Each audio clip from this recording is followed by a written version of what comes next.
እግዚአብሔር ሆይ እድሌን ንገረኝ፣ ጉልበቴን ንገረኝ፣ ጥበቤን ንገረኝ፣ ማስተዋልን ንገረኝ፣ ማወቅን ንገረኝ፣ ማየትን ንገረኝ ብንለው እኮ በእውነት የተደበቀው እድላችን ይወጣና በዓለም ፊት የተገለጽን ባለሞገሳሞች ነበርን።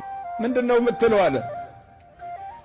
እግዚአብሔር ከኛ ጋርማ ቢሆን ኖሮ ይሄ ሁሉ ነገር ለምን ይደርስብን ነበረ? አዎ ይሄንን ነው እንግዲህ እግዚአብሔር ከኛ ጋር ቢሆን ኖሮ መሪዎቻችን አንዱን አንዱ አክብረው፣ አንዱን አንዱ ወደው፣ አንዱን አንዱን አፍቅረው። የጌዲዮን ድምፅ የኛም ድምፅ ነው። ለምን ደረሰብን? በመውለድ ለምን ተሳቀቅን?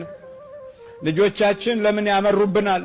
አብልተን አጠጥተን ተሰቃይተን አሳድገን ለምን ይገላምጡናል? ለምን ይሄ ሁሉ ደረሰብን? ያስቀመጥነው ነገር ነው። አያችሁ፣ እግዚአብሔር ምሕረቱን ያብዛልን።